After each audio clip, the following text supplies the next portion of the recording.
많은 분들이 뱃살이 빠지지 않고 혈당이 잡히지 않는 이유를 내가 식단을 제대로 못 지켜서 의지가 약해서라고 단정합니다. 그러나 실제 원인은 그보다 훨씬 깊습니다. 나이가 들면서 우리 몸속 세포들이 차츰 굳어버리기 때문이지요. 젊었을 때 세포막은 마치 젖은 스펀지처럼 부드럽고 필요한 영양소를 잘 받아들이며 노폐물도 잘 내보냅니다. 하지만 50대 이후에는 세포막이 점점 단단해져 마치 오래된 고무호스가 갈라지고 굳는 것처럼 제 역할을 하지 못합니다. 이렇게 세포가 굳어버리면 아무리 건강식을 하고 운동을 해도 에너지가 제대로 만들어지지 않습니다. 음식 속 영양소가 세포로 들어가지 못하고 혈액 속에 둥둥 떠다니며 결국 지방으로 바뀌는 것이지요. 바로 이 과정이 혈당을 높이고 뱃살을 쌓이게 만듭니다. 병원에서는 이를 세포막 유동성 감소, 인슐린 저항성 증가라고 설명합니다. 쉽게 말해 세포의 문이 굳게 닫혀버려서 포도당이 안으로 들어가지 못하는 상태입니다. 이 문제를 좀 더 이해하기 쉽게 설명해 보겠습니다. 세포를 집안의 환풍기라고 생각해 보세요. 새 환풍기는 부드럽게 돌아가며 공기를 잘 순환시키지만 녹슬어 굳어버린 환풍기는 기름때를 제대로 내보내지 못합니다. 세포가 딱딱해지면 필요한 영양소가 들어가지 못하고 노폐물이 쌓이는 것도 똑같은 이치입니다.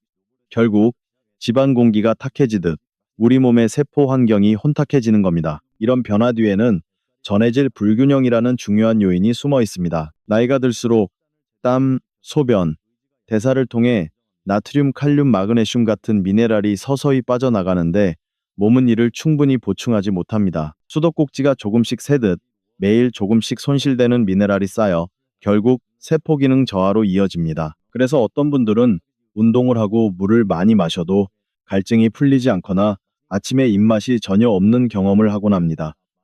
이것이 바로 미네랄 불균형의 신호이지요. 따라서 문제의 본질은 의지 부족도 단순한 식단의 문제가 아닙니다. 세포 자체가 굳어져 영양소를 받아들이지 못하고 전해질 불균형이 이 변화를 가속화하면서 인슐린 저항성을 키우는 데 있습니다. 우리가 건강을 되찾기 위해서는 더 적게 먹고 더 많이 움직이는 것이 아니라 세포와 미네랄의 균형부터 바로잡는 것이 근본적인 해답입니다. 나이가 들면 가장 먼저 피부에서 변화를 느낍니다. 젊을 때는 손가락으로 볼을 눌러도 금세 탱탱하게 돌아왔지만 지금은 눌린 자국이 오래 남고 회복이 더딥니다. 이는 피부만의 문제가 아니라 우리 몸 전체 세포가 점점 단단해지고 있다는 증거입니다. 세포막이 부드럽게 열리고 닫히던 젊은 시절과 달리 노화가 진행되면 세포막은 마치 오래된 문처럼 뻑뻑해져 열리기 어려워집니다. 그 결과 영양소와 수분이 세포 안으로 들어가지 못하고 노폐물 역시 원활히 배출되지 못합니다. 이때 특히 중요한 것이 세포 안과 밖의 수분 균형입니다. 정상적인 세포는 안팎의 수분이 일정하게 유지되어야 기능을 제대로 합니다. 하지만 세포가 경직되면 필요한 물은 안으로 들어가지 못하고 바깥 공간에만 고여 붓기와 피로감을 유발합니다. 세포 내부는 탈수 상태인데 외부는 부어있는 모순적인 상황이 생기는 것이지요. 이런 불균형은 결국 에너지 대사에도 영향을 줍니다. 포도당을 예로 들어보겠습니다. 우리가 밥을 먹으면 포도당이 혈액 속으로 들어와 세포로 전달되어야 합니다. 그런데 세포막이 굳어 있으면 포도당이 세포 안으로 들어가지 못합니다. 혈액 속에는 당이 넘쳐나는데 정작 세포는 굶주린 상태가 되는 것입니다. 에너지를 공급받지 못한 세포는 무기력해지고 혈액 속 남은 포도당은 결국 인슐린 작용에 의해 지방으로 전환되어 뱃살로 쌓입니다. 이것이 혈당 상승 에너지 부족 지방 축적이라는 악순환의 고리입니다. 의학적으로는 이를 세포막 유동성이 떨어지고 인슐린 저항성이 생겼다라고 표현합니다. 하지만 쉽게 말하면 세포의 문이 잘 열리지 않아 손님인 포도당이 들어오지 못하는 상황이라고 이해하면 됩니다. 밖에는 손님이 줄지어 기다리는데 집안은 비어있는 셈이지요. 이 상태가 오래 지속되면 혈당은 계속 높아지고 우리 몸은 불필요한 지방을 더 많이 저장하게 됩니다. 결국 노화란 단순히 나이를 먹는 과정이 아니라 세포 하나하나의 문이 굳어지면서 발생하는 기능 저하의 연속입니다. 겉으로는 피부가 늘어지고 뱃살이 늘어나는 현상처럼 보이지만 그 뿌리에는 세포 경직과 수분 영양소의 흐름 장애가 자리 잡고 있습니다. 이를 이해해야만 뱃살과 혈당 문제를 근본적으로 해결할 수 있는 길이 열립니다. 많은 분들이 물을 마시면 되지 왜 굳이 소금을 넣어야 하나라고 묻습니다. 여기에는 분명한 이유가 있습니다. 우리 몸은 밤새 땀과 호흡, 소변을 통해 수분뿐 아니라 나트륨, 칼륨, 마그네슘 같은 중요한 전해질도 함께 잃어버립니다. 아침에 눈을 떴을 때 몸이 무겁고 입맛이 없는 것도 이 미네랄 부족과 깊은 관련이 있습니다. 이때 단순한 맹물이 아니라 소금 한 꼬집을 더한 미지근한 물을 마시면 잃어버린 전해질을 빠르게 보충하면서 세포의 활력을 깨울 수 있습니다. 특히 공복에 마셔야 하는 이유는 위가 비어있는 상태에서 흡수가 가장 빠르고 효율적으로 이루어지기 때문입니다. 식사 직후에 소금물을 마시면 음식물과 섞여 흡수 속도가 느려지고 단순히 짠 음식을 먹는 것과 큰 차이가 없어집니다. 반면 아침 공복에 소금물을 마시면 세포로 바로 미네랄이 흡수되어 전신에 신호를 보내는 역할을 합니다. 이 과정에서 세포막의 문이 부드럽게 열리며 포도당과 영양소가 들어갈 준비가 시작되는 것이지요. 물의 온도가 중요한 이유도 있습니다. 너무 차가운 물은 윗점막을 자극해 소화기관에 부담을 줄 수 있고 소금이 잘 녹지 않아서 효과가 떨어집니다. 반대로 너무 뜨거운 물은 입안 점막과 식도를 자극합니다. 손으로 만졌을 때 따뜻함이 거의 느껴지지 않는 정도, 즉 체온과 비슷한 미지근한 물이 가장 이상적입니다. 이렇게 해야 소금이 잘 녹고 위에도 무리가 가지 않습니다. 또 하나 놓치기 쉬운 부분은 입안의 점막입니다. 소금물을 입에 머금고 천천히 넘기면 단순히 삼키는 것보다 훨씬 효과적입니다. 구강 점막은 흡수가 빠르기 때문에 미네랄이 곧바로 혈관으로 전달되고 침샘을 자극해 소화 효소 분비도 도와줍니다. 아침에 소금물을 급하게 들이키지 말고 입안에서 한번 굴린 후 넘기는 습관이 작은 차이지만 큰 효과를 만들어냅니다. 나트륨은 세포 외액의 균형을, 칼륨은 세포 내액의 균형을 잡아주며 마그네슘은 근육과 신경을 안정시키는데 필수적인 역할을 합니다. 이 세 가지가 조화를 이루어야 세포는 부드럽게 열리고 닫히며 정상적인 대사가 가능해집니다. 결국 아침 공복에 마시는 미지근한 소금물 한 잔은 단순한 음료가 아니라 밤새 굳어있던 세포를 깨우고 전해질 균형을 맞추어 하루의 에너지를 시작하게 하는 가장 간단하면서도 효과적인 방법인 셈입니다. 많은 분들이 가장 먼저 체감하는 변화는 바로 복부 지방과 무기력의 개선입니다. 예전에는 아무리 밥을 줄이고 운동을 해도 뱃살은 줄지 않고 아침부터 몸은 늘 무겁고 피곤했을 겁니다. 그 이유는 단순합니다. 혈액 속에 포도당은 넘쳐나는데 세포가 굳어 있어서 안으로 들어가지 못하니 에너지로 쓰이지 못하고 지방으로만 쌓인 것이지요. 그런데 아침 소금물이 세포의 문을 열어주면 상황이 달라집니다. 포도당이 제자리를 찾아 세포 안으로 들어가 연료로 쓰이기 시작하니 몸이 가벼워지고 활동할 힘이 생깁니다. 제가 만난 68세 여사님 사례가 대표적입니다. 이분은 늘 아침에 세탁기를 돌리고 걸레질 몇 번만 해도 숨이 차서 소파에 털썩 앉곤 했습니다. 그러다 잠시 눈을 붙이면 두세 시간이 훌쩍 지나 있었지요. 게다가 밥도 줄이고 채소 위주로 먹었는데도 뱃살은 줄지 않아 스스로 게으른 게 아닌가 자책하기도 했습니다. 그런데 아침마다 미지근한 소금물 한 잔을 마시는 습관을 들인 뒤로 일주일이 지나자 확연히 달라졌습니다. 예전엔 조금만 움직여도 힘들었는데 이제는 집안일을 오래 해도 여유가 생겼습니다. 무엇보다 허리띠가 헐렁해지고 뱃살이 눈에 띄게 줄자 본인도 놀랐다고 하셨습니다. 이 변화의 핵심은 에너지 흐름이 정상화되었다는 데 있습니다. 세포 속으로 포도당이 들어가면서 활동 에너지로 쓰이니 자연스럽게 움직임이 늘어나고 그로 인해 지방 연소가 더 촉진됩니다. 아침부터 덜 지치니 하루 종일 움직임이 늘고 조금 더 활동하면 또 에너지가 소비되는 선순환 구조가 만들어지는 것이지요. 결국 움직일 힘이 생겨서 움직인다, 지방이 연소된다, 몸이 더 가벼워진다라는 건강한 고리가 연결됩니다. 여기에 더해 걷기를 생활화하면 효과는 더욱 커집니다. 특히 노년기 걷기는 몇 가지 포인트만 지켜도 큰 도움이 됩니다. 첫째, 짧게 자주 걷기입니다. 한 번에 오래 걷기보다 10-15분씩 하루 3번 나누어 걷는 것이 피로를 줄이고 꾸준함을 만듭니다. 둘째, 말문 테스트입니다. 걸을 때 옆 사람과 대화를 이어갈 수 있을 정도의 속도가 가장 적절합니다. 숨이 차서 말을 못할 정도면 무리가 될 수 있습니다. 셋째, 신발 체크입니다. 발바닥과 무릎에 무리를 주지 않는 쿠션감 있는 신발을 신는 것이 필수입니다. 작은 발의 통증이 전체 활동량을 좌우하기 때문입니다. 아침 소금물로 세포의 문을 열어 에너지 흐름을 회복하고 여기에 안전한 걷기 습관을 더하면 뱃살과 무기력 개선은 단순한 변화가 아니라 일상 속에서 계속 이어지는 건강한 선순환으로 자리 잡게 됩니다. 두 번째로 나타나는 큰 변화는 혈당이 안정되면서 갈증과 야간뇨가 줄어드는 것입니다.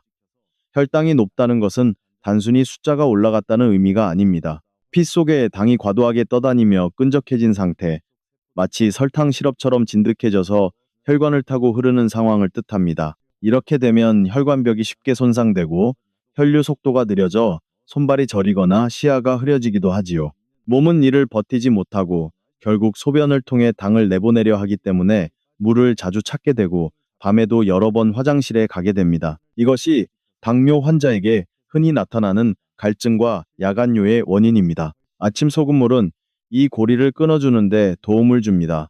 소금 속 나트륨과 칼륨, 마그네슘이 세포막의 통로를 자극해 세포가 포도당을 받아들일 수 있도록 돕습니다.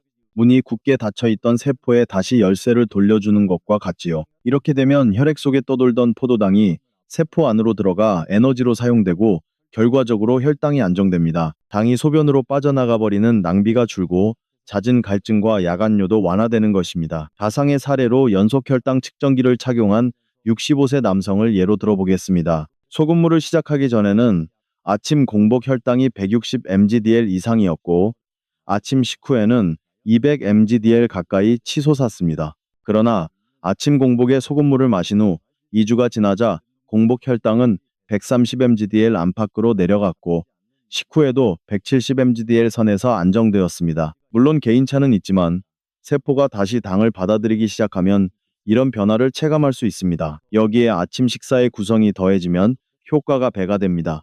단순 탄수화물보다는 단백질과 식이섬유를 곁들여 먹는 것이 좋습니다. 예를 들어 삶은 달걀 하나, 두부조림이나 두유 한 잔, 현미밥과 채소 반찬 같은 식단은 혈당의 급격한 상승을 막아줍니다. 소금물이 세포의 문을 열어 포도당이 들어가도록 돕고 단백질과 식이섬유가 흡수 속도를 천천히 조절하니 혈당은 더욱 안정적으로 유지되는 것이지요. 갈증 때문에 하루 종일 물병을 손에서 놓지 못하거나 밤마다 화장실에 여러 번 들락날락하는 생활은 삶의 질을 크게 떨어뜨립니다. 그러나 세포가 제대로 문을 열고 당을 받아들이는 순간부터 혈당은 잔잔한 호수처럼 안정되고 몸은 한결 편안해집니다. 이것이 바로 아침 소금물이 만들어주는 두 번째 기적입니다. 세 번째 변화는 바로 붓기와 피부 맑음에서 나타납니다. 많은 분들이 아침마다 눈꺼풀이 무겁게 붓거나 손발이 퉁퉁 부어 신발이 조이지는 경험을 하십니다. 흔히 어제 짜게 먹어서 그렇다라고 단순하게 생각하지만 나이가 들어 생기는 붓기는 조금 다른 원인이 있습니다. 세포가 점점 딱딱해지면서 원래 세포 안으로 들어가야 할 물이 들어가지 못하고 세포 밖 공간에만 고여버리기 때문입니다. 즉, 세포 내부는 오히려 탈수 상태인데 겉으로는 물이 차올라 붙는 모순적인 상황이 벌어집니다. 아침 소금물은 이 균형을 회복하는 데 도움을 줍니다. 나트륨은 세포막을 자극해 세포 안팎의 삼투압을 조절하는 역할을 합니다. 부족한 미네랄이 보충되면 세포 안으로 수분이 다시 들어가고 밖에 정체되어 있던 물은 혈관을 통해 신장을 거쳐 배출됩니다. 그 결과 얼굴의 붓기는 가라앉고 세포 안은 촉촉해져 피부가 맑고 탄력을 되찾습니다. 마치 말라있던 화분에 흙에 물을 주면 꽃이 다시 생기를 되찾는 것과 같은 원리입니다. 하지만 여기서 한 가지 구분이 필요합니다. 붓기에는 크게 두 가지 유형이 있습니다. 첫째는 염분 민감성 붓기입니다. 짠 음식을 많이 먹은 직후 나타나는 일시적 부종으로 젊을 때 자주 경험하는 형태이지요. 둘째는 세포 경직형 붓기입니다. 이는 나이가 들면서 세포막이 단단해져 수분이 제자리를 찾지 못해 생기는 만성적인 붓기입니다. 전자는 하루 이틀 지나면 자연히 빠지지만 후자는 생활 습관과 세포 환경을 바꾸지 않으면 계속 반복됩니다. 아침 소금물이 특히 도움이 되는 것은 바로 이 두 번째 유형입니다. 실천 팁으로는 저녁 생활 습관 조정이 중요합니다. 첫째, 저녁 염분 줄이기입니다. 나트륨은 낮 시간에 적절히 섭취하고 밤에는 짠 국물이나 가공식품을 피하는 것이 좋습니다. 둘째, 야식 자제입니다. 늦은 밤에 먹는 음식은 소화 과정에서 수분과 염분을 불필요하게 잡아두어 붓기를 악화시킵니다. 셋째, 수면 자세 조정입니다. 베개 높이를 너무 낮추면 얼굴 쪽으로 수분이 몰려 아침에 눈이 잘 붓습니다. 자신의 체형에 맞는 적당한 높이의 베개를 사용하면 얼굴 붓기를 줄이는 데 도움이 됩니다. 실제로 60대 중반 여성 환자분 한 분은 매일 아침 얼굴이 호빵처럼 부어 거울 보기가 두려웠습니다. 하지만 아침 소금물 습관을 시작한 뒤 2주 만에 붓기가 현저히 줄고 피부톤이 밝아졌다는 말을 들었습니다. 무엇보다 자신감이 회복되자 표정까지 환해졌습니다. 결국 붓기의 본질은 단순히 짜게 먹었느냐가 아니라 세포가 물을 제자리에 받아들일 수 있느냐에 달려 있습니다. 아침 소금물은 이 문제를 바로잡는 단순하면서도 강력한 해법입니다. 네 번째 변화는 만성 염증이 줄고 면역력이 강화되는 것입니다. 많은 분들이 특별한 이유 없이 무릎이나 허리가 욱신거리거나 계절이 바뀔 때마다 감기와 콧물에 시달리곤 합니다. 검사를 받아도 뚜렷한 이상은 없는데 몸은 늘 무겁고 찌뿌둥하지요. 이는 대부분 세포 안에 쌓인 노폐물이 배출되지 못하면서 생기는 만성 염증 때문입니다. 세포가 경직되어 문이 잘 열리지 않은 이 노폐물이 빠져나가지 못하고 우리 몸은 이를 적으로 착각해 면역 세포를 보내 공격합니다. 문제는 이 과정에서 정상 세포와 혈관까지 피해를 본다는 점입니다. 결국 작은 불씨가 계속 남아 몸 전체가 불필요한 염증 반응에 시달리게 됩니다. 아침 소금물은 이 문제를 풀어내는 열쇠가 됩니다. 소금 속 미네랄이 세포막을 부드럽게 해주면서 노폐물이 자연스럽게 배출되고 동시에 산소와 영양소가 세포로 들어와 재생을 돕습니다. 이 과정에서 특히 중요한 역할을 하는 것이 아연과 마그네슘입니다. 아연은 면역세포, 특히 백혈구가 병원균을 정확히 인식하고 공격하는 능력을 강화합니다. 마그네슘은 과도한 면역 반응을 억제해 몸이 스스로를 공격하지 않도록 균형을 잡아줍니다. 즉, 하나는 방패를 날카롭게 하고 다른 하나는 방패가 불필요하게 휘둘러지지 않도록 제어하는 역할을 하는 셈입니다. 실제로 76세 남성 환자분은 수십 년간 비염으로 고생하셨습니다. 봄가을만 되면 콧물이 멈추질 않고 작은 상처도 잘 아물지 않아 늘 불편함을 안고 사셨습니다. 그러나 아침마다 소금물을 마시는 습관을 들이신 뒤 계절이 바뀌어도 예전처럼 며칠씩 콧물에 시달리는 일이 줄었습니다. 감기가 와도 예전처럼 몇 주씩 끌지 않고 금방 회복되었지요. 덕분에 일상생활의 피로가 크게 줄었다고 말씀하셨습니다. 여기에 생활 루틴을 더하면 효과는 더욱 커집니다. 첫째, 수면입니다. 숙면은 면역세포의 회복을 돕기 때문에 7시간 이상 안정된 잠을 자는 것이 필요합니다. 둘째, 햇빛입니다. 하루 15분 정도 햇빛을 쬐어 비타민 D를 합성하면 면역 반응이 한층 강화됩니다.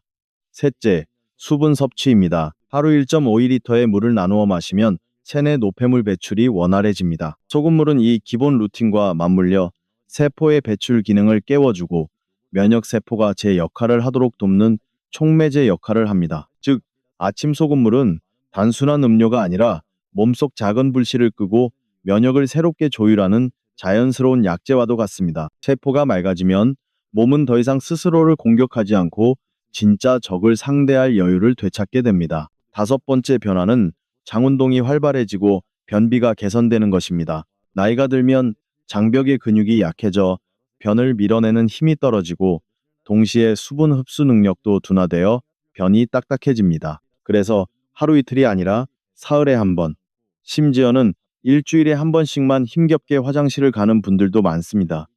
이때 소금물은 두 가지 길을 동시에 열어줍니다. 하나는 장벽을 자극해 연동 운동을 깨우는 길이고 다른 하나는 장 안으로 수분을 끌어들여 삼투작용으로 변을 부드럽게 만드는 길입니다. 마치 잠든 엔진에 시동을 걸고 말라있던 흙에 물을 붓는 두 가지 과정이 동시에 일어나는 것이지요. 20년 동안 변비로 고생하던 70대 여성분의 사례가 있습니다.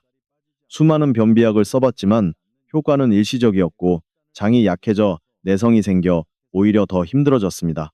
그런데 아침마다 소금물을 마신 지 열흘 만에 매일 아침 규칙적으로 시원하게 배변을 본다는 기쁜 소식을 전해주셨습니다. 처음에는 반신반의했지만 3일째부터 작은 변화를 느끼고 이후 점차 편안해졌다고 합니다. 무엇보다 약을 끊어도 불안하지 않고 몸이 스스로 균형을 회복한다는 확신이 생긴 것이 가장 큰 변화였습니다. 변비를 근본적으로 해결하려면 생활 속 작은 습관이 함께 필요합니다. 첫째는 수분입니다. 하루 1.5리터의 물을 나누어 마셔 장 속 수분을 충분히 유지해야 합니다. 둘째는 식이섬유입니다. 수용성 섬유끼리, 보리, 고구 많은 변을 부드럽게 하고 불용성 섬유 현미, 채소, 해조류는 장벽을 자극해 변을 밀어내는 데 도움을 줍니다. 이 두 가지를 균형 있게 섭취하는 것이 중요합니다. 셋째는 아침 화장실 루틴입니다.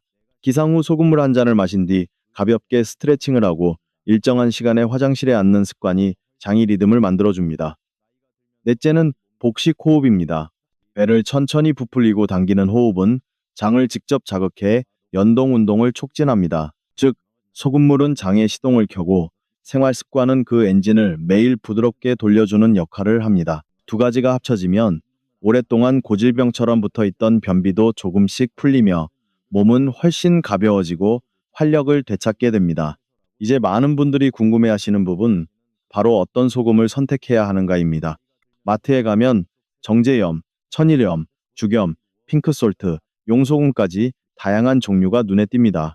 겉보기에는 모두 하얀 결정 같지만 그 안의 성분과 우리 몸에 주는 영향은 꽤 다릅니다. 먼저 정제염부터 살펴보겠습니다. 정제염은 바닷물을 고온으로 가공해 불순물을 제거한 후 거의 순수한 염화나트륨만 남긴 소금입니다. 깔끔하고 위생적이지만 미네랄이 거의 없어 건강관리보다는 단순한 조리용으로 쓰이는 경우가 많습니다. 매일 아침 한 꼬집을 넣어 마시는 소금물에는 권장되지 않습니다. 반면 천일염은 바닷물을 햇볕과 바람으로 증발시켰습니다. 자연 그대로의 건조 과정을 거치기 때문에 나트륨 외에도 칼륨, 칼슘, 마그네슘 같은 미네랄이 남아 있습니다. 색이 순백색이 아닌 회색빛을 띠는 것도 이 때문입니다. 가격도 저렴해 1kg에 5,000원 정도면 구입할 수 있어 처음 소금물 습관을 시작하는 분들에게 가장 부담이 적은 선택지입니다. 품질 관리만 잘 된 제품을 고른다면 충분히 좋은 효과를 기대할 수 있습니다. 죽염은 천일염을 대나무통에 넣고 소나무 장작으로 고온에서 여러 차례 구워 만든 소금입니다. 이 과정에서 불순물이 제거되고 미네랄 농도가 더 높아지며 알칼리성 성질도 강해집니다. 그러나 제조 과정이 복잡해 가격이 비싸고 일상적으로 오래 쓰기에는 경제적 부담이 있습니다. 실제로 천일염과 비교했을 때 체감 효과가 2배, 3배로 뛰지는 않기 때문에 선택은 개인의 여유에 따라 달라집니다. 핑크솔트는 히말라야 산맥에서 채굴된 암염으로 철분을 비롯한 여러 미네랄이 풍부해 특유의 분홍빛을 띱니다. 수억 년 전 바닷물이 갇혀 형성된 소금이라 미세 플라스틱이나 현대 오염물질 걱정이 적다는 장점이 있습니다. 특히 철분 함량이 높아 여성들에게 도움이 될 수 있습니다. 요즘은 그라인더 형태로 많이 판매되는데 물컵 위에서 한두 번 갈아 넣으면 정확한 양이 떨어져 편리합니다. 편해야 오래간다는 원칙에서 보면 이런 간편성은 꾸준히 습관을 유지하는 데 큰 힘이 됩니다. 마지막으로 용소금은 천일염을 복사열로 구워 만든 것으로 중금속 잔류 걱정이 적고 맛이 깔끔합니다. 풍부한 미네랄을 유지하면서도 쓴맛이 덜해 많은 분들이 선호합니다. 국산 제품 중에서도 믿을 만한 품질을 제공하는 경우가 많아 장기적으로 사용하기에 안정적인 선택이라 할 수 있습니다. 결국 중요한 것은 비싸고 특별한 소금이냐가 아니라 안전하고 꾸준히 쓸 수 있는 소금이냐입니다. 정제염만 피하고 천일염, 핑크솔트, 용소금 중 자신에게 맞는 제품을 선택해 꾸준히 쓰는 것이 가장 현명합니다. 비싼 소금으로 잠시 하다 중단하는 것보다 편리하고 경제적인 소금으로 매일 지속하는 것이 훨씬 더 큰 건강 효과를 가져옵니다. 소금물의 효과를 제대로 얻으려면 단순히 마시는 것에서 끝나서는 안 됩니다. 올바른 섭취 프로토콜을 지켜야 세포가 활력을 되찾고 몸 전체가 균형을 회복합니다. 먼저 용량과 농도입니다. 기준은 200ml 물컵 한 잔에 소금 한 꼬집 혹은 그라인더로 한 바퀴 돌린 양이 적당합니다. 이 정도가 우리 체액 농도와 비슷해 세포가 무리 없이 받아들일 수 있습니다. 짠맛이 강하게 느껴진다면 소금이 과한 것이니 줄여야 하고 아무 맛도 안 난다면 효과가 약해질 수 있으니 소량 늘려도 됩니다. 중요한 건 몸이 편안하게 받아들이는 수준을 찾는 것입니다. 속도와 방법도 핵심입니다. 벌컥벌컥 삼키지 말고 한 모금씩 입에 머금고 천천히 굴린 후 넘기는 습관이 좋습니다. 입안 점막에서도 미네랄이 빠르게 흡수되며 동시에 침샘이 자극되어 소화효소 분비가 원활해집니다. 이 과정을 무시하면 소금물의 장점 절반을 잃는 셈이지요. 물의 온도는 손으로 만졌을 때 따뜻함이 거의 느껴지지 않는 수준, 즉 체온과 비슷한 미지근한 상태가 이상적입니다. 차가운 물은 위를 자극하고 소금이 잘 녹지 않으며 뜨거운 물은 입안과 식도를 자극해 불편감을 줍니다. 따라서 따뜻하지도 차갑지도 않은 물이 가장 안전하고 흡수율도 높습니다. 다음은 흡수 대기 시간입니다. 소금물을 마신 뒤 최소 20분은 아무것도 먹지 않는 것이 좋습니다. 이 시간 동안 미네랄이 온전히 흡수되고 세포로 전달됩니다. 바로 음식을 먹으면 흡수율이 떨어져 단순히 짠 국물을 들이킨 것과 다를 바 없게 됩니다. 20분이 길게 느껴진다면 스트레칭이나 아침 준비 시간을 활용하면 자연스럽게 지킬 수 있습니다. 하루 수분 전략도 중요합니다. 소금물을 마셨다고 해서 추가적인 물 섭취를 줄여서는 안 됩니다. 오히려 체내 수분 균형을 맞추기 위해 하루 1.5리터 정도의 물을 조금씩 자주 마시는 것이 이상적입니다. 한 번에 많은 양을 들이키면 몸은 급격한 변화를 부담스러워하므로 자주 나누어 마시는 습관이 필요합니다. 마지막으로 꾸준함이 모든 것의 핵심입니다. 처음 며칠은 큰 변화를 못 느낄 수도 있습니다. 그러나 세포막이 말랑해지고 대사가 안정되는 데는 시간이 걸리므로 최소 3개월, 가능하다면 6개월은 매일 같은 시간에 꾸준히 마셔야 확실한 효과를 볼 수 있습니다. 알람을 설정해 아침 기상 직후 소금물을 루틴으로 만들면 가장 오래 지속할 수 있습니다. 이처럼 소금물 섭취는 양과 농도, 속도, 온도, 흡수 대기, 수분 관리, 꾸준함이라는 7가지 원칙을 지켜야 진정한 효과를 발휘합니다. 작은 습관을 정확하게 지키는 것이야말로 세포를 되살리는 가장 안전한 길입니다. 소금물이 많은 이점이 있지만 누구에게나 무조건 안전한 것은 아닙니다. 특히 고혈압 약을 복용 중인 분, 신장 질환이나 심장 질환이 있는 분, 임신 수유 중인 여성은 반드시 주의가 필요합니다. 소금물은 미네랄 보충이라는 장점이 있지만 동시에 나트륨 섭취를 늘리는 행위이기도 합니다. 이미 체내 수분과 전해질 균형이 민감한 상태라면 작은 변화도 큰 영향을 줄 수 있습니다. 우선 고혈압 환자는 약물 복용 여부에 따라 차이가 있습니다. 혈압을 안정적으로 조절 중이라면 옅은 농도의 소금물은 크게 문제되지 않을 수 있지만 혈압이 자주 요동치거나 약물 용량이 자주 바뀌는 상태라면 반드시 의사와 상의해야 합니다.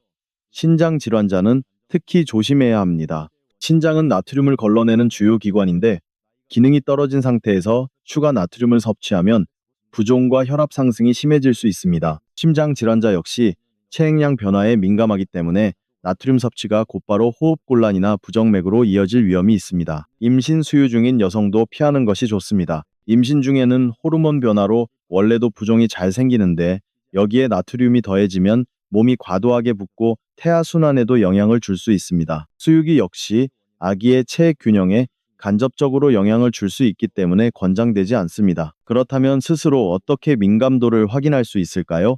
간단한 자가 체크 방법이 있습니다. 소금물을 시작한 뒤 2-3일 안에 발목이나 손가락이 쉽게 붓거나 갑자기 체중이 1kg 이상 늘거나 가슴이 두근거리고 두통이 잦아진다면 염분 민감성이 높은 편일 수 있습니다.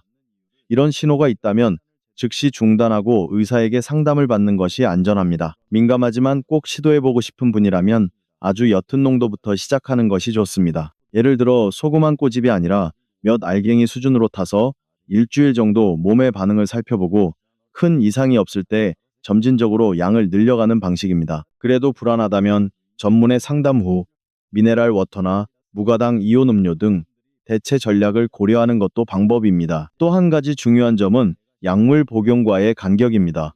소금물은 약효 흡수 속도에 영향을 줄 수 있으므로 최소 30분 이상의 간격을 두는 것이 안전합니다. 가장 좋은 순서는 기상 직후 소금물을 먼저 마시고 30분 뒤 아침, 약이나 식사를 하는 방식입니다. 결국 핵심은 내 몸의 신호를 무시하지 않는 것입니다. 소금물은 잘만 활용하면 세포를 깨우는 훌륭한 도구가 되지만 안전을 확보하지 못하면 독이 될 수도 있습니다. 무리하지 않고 이상 신호가 생기면 즉시 멈추며 필요할 때는 의료진과 상담하는 것. 이것이야말로 가장 현명하고 안전한 실천법입니다. 아침 소금물 습관은 단순히 좋다라는 말로 끝나지 않습니다. 진짜 효과를 보려면 꾸준함이 필수인데 이 꾸준함을 유지하려면 체계적인 생활화 전략이 필요합니다. 가장 중요한 것은 몸의 변화를 객관적으로 확인할 수 있는 체크리스트와 일지를 활용하는 것입니다. 예를 들어 매주 기록할 수 있는 지표로는 허리둘레 아침 기상 후 피로도 배변 빈도 붓기 정도, 0, 5점 척도, 수면질 깊이와 횟수 등이 있습니다. 이 5가지만 꾸준히 기록해도 몸이 어떻게 달라지고 있는지 선명히 알 수 있습니다. 마일스톤 설정도 필요합니다. 시작 후 4주차에는 아침 피로도와 배변 상태가 개선되는지 살펴보고 8주차에는 허리둘레와 붓기 점수를 확인하며 12주차에는 혈당 수치나 수면질의 변화를 평가하는 시기입니다. 이렇게 단계별 목표를 두면 성급한 기대 대신 점진적인 변화를 눈으로 확인할 수 있어 동기부여가 커집니다. 단, 과도한 기대는 경계해야 합니다. 일주일 만에 혈당이 정상으로 돌아와야 한다는 식의 조급함은 실망으로 이어질 수 있습니다. 몸의 변화는 생각보다 느리지만 꾸준함 속에서 확실히 쌓인다는 점을 잊지 않는 것이 중요합니다. 또한 의료진과의 협력을 생활화 전략의 한 축으로 삼아야 합니다. 특히 고혈압, 당뇨, 신장질환 같은 만성질환이 있는 분들은 정기적으로 주치의와 소통하면서 기록한 지표를 공유하면 안전성과 신뢰도를 높일 수 있습니다. 전문가의 피드백이 더해지면 작은 변화도 놓치지 않고 관리할 수 있고 필요할 때는 다른 보조 전략과 병행할 수도 있습니다. 마지막으로 생활화의 핵심은 편리함입니다. 복잡한 방법은 오래가지 못합니다. 따라서 매일 아침 같은 시간에 알람을 맞추고 물컵과 소금 그라인더를 늘 같은 자리에 두어 자동적으로 습관화되도록 환경을 만드는 것이 중요합니다. 기록도 어렵게 할 필요 없습니다. 달력에 간단히 숫자나 체크 표시만 남겨도 충분합니다. 작은 노력이 모여 꾸준함을 만들고 꾸준함이 결국 변화를 이끌어냅니다. 꾸준히 지표를 기록하고 4주, 8주, 12주 단위로 마일스톤을 점검하며 필요시 전문가와 협력하는 전략. 이것이 바로 아침 소금물 습관을 안전하고 지속 가능한 건강법으로 정착시키는 길입니다.